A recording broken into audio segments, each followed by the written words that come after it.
Hey, Stephen Coghill here. Welcome to my workshop here in COG Productions, Hagerstown, Maryland. Working with this interface from AudioSigma. Very cool. It's called the MikeHero, and it's for voiceover, it's for podcasting, it's for everything. And we're going to check it out today with a bunch of different mics, and we'll check it out together.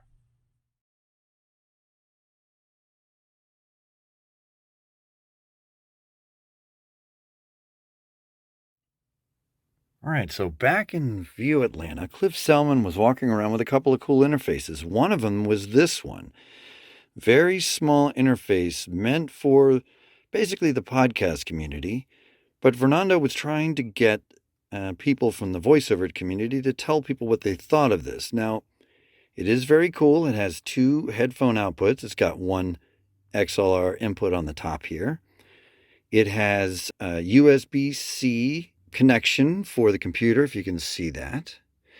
And it also has a mic out and an auxiliary in. Has an EQ for flat, EQ1 and EQ2 if you wanted to sound like you're on the radio. Now, obviously, the voiceover community really doesn't have too much to do with EQ. We like our things flat. And this does work with both dynamics and condenser mics because it has 48-volt phantom power. However, in using this with a bunch of different microphones, it was reported that most condenser microphones couldn't handle this because of the gain stage was just too sensitive. And if you turn up the gain just a little bit, it would overpower the mic. Pretty much I found that to be the case for me as well. Well, then came this one. Rearranged it, reconfigured it. It's a little larger. It's called the MikeHero. You can see there's a bunch of different connections now that are new on the back. We still have the EQ here, but we also have now a switch for dynamic and condenser microphones.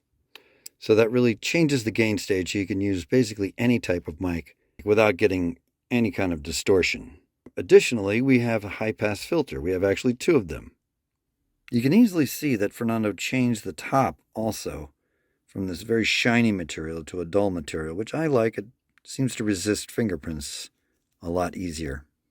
Another great addition is this mute button right on the front.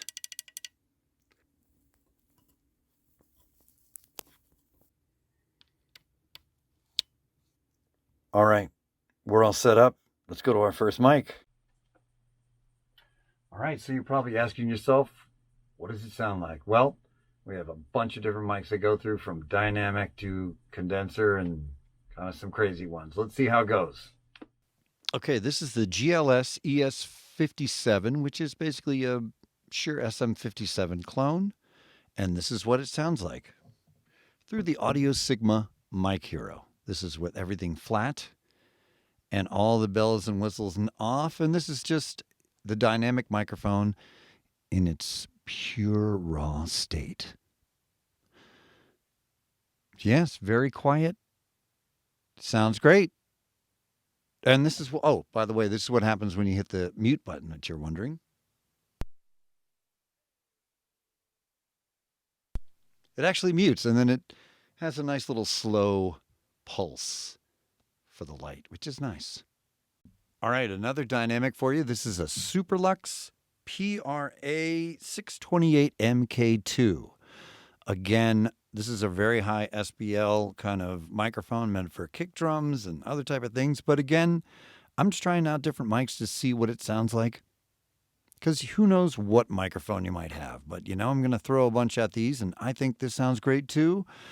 Let's move on to the next one, shall we? All right, our first condenser microphone. This is the Superlux R102 ribbon microphone. So our first ribbon. And again, sounds very warm and full and quiet, very quiet in here. This is a treated studio, so it should sound really good. And I'm really liking it. Love ribbon microphones. Very warm on the voice, but kind of lacks clarity in the high end, but good for different things. Great for brass instruments. All right, let's check something else out. All right, next up is this CAD E100. It's an actual vintage microphone from probably the 80s. Has a couple of internal batteries to make it work with the 48-volt phantom power, but this, again, sounds very good, very clean. Very clear, and I'm loving it. How about you? Sounds great to me. All right, another very popular voiceover microphone, the King Bee. And again, this sounds great. Really sensitive. Probably have it about 330 on the dial. It sounds really good. Very low noise floor. And again, this is a treated studio, although it looks like my bench. It's all here in one big studio. All right, let's go into the next one. Okay, next up is another very popular microphone, the Stellar X2. And again, very crisp, very clear, and sounding really great. So I am running it into Logic, straight into Logic through the USB-C, and we're recording it through there. All right, let's go on to the next one. All right, here is another very famous, popular microphone for voiceover, the Synco D2, which is very similar to that Sennheiser 416 type of vibe. And so again, lots of power, lots of clarity. All right, we're getting good signal at about -5, -4. Back it off just a little bit, but that's what it sounds like. Let's go to the next one. All right, another one on the bandwagon of popular microphones for voiceover is the Lewitt LTC 440 Pure. And again, we're connected to the AudioSigma MikeHero, and it sounds great just like the other ones did. Loving it. All right, let's go to the next one. All right, just so that no one's left out, we have the Harlan Hogan voiceover microphone. And again, connected at about 4 o'clock on the input. Very nice, very sensitive. Again, not hearing any noise. This is going to make a great little travel rig for just about anybody. All right, last but not least is the Blue Reactor. I thought I'd try this out because it's kind of a crazy microphone. I thought we'd end on this fun. Not really a voiceover microphone. I mean, I guess it could be, but it's just kind of a crazy mic I thought I'd try out. And again, sounds great.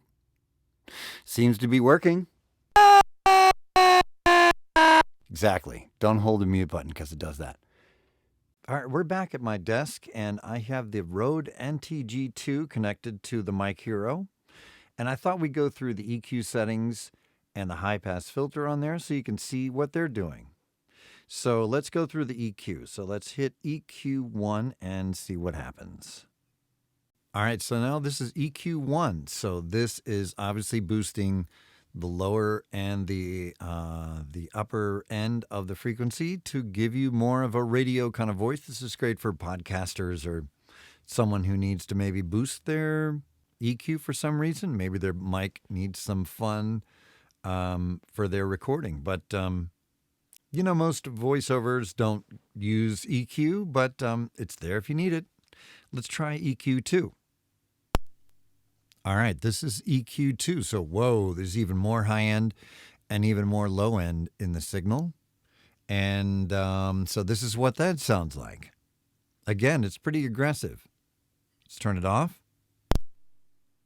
And now we're back at the flat EQ setting.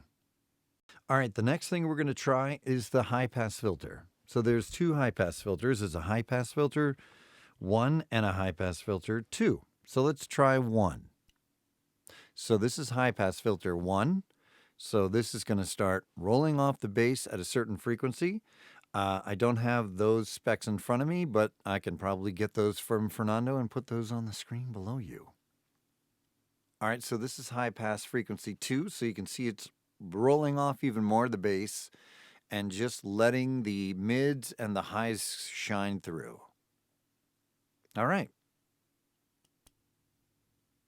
And that's back to normal. All right. So what are my thoughts on this AudioSigma MikeHero? I think it's really cool. It's very small now, very portable. And it has all the features that a voiceover actor could use on the go and even in their studio as a full-time interface.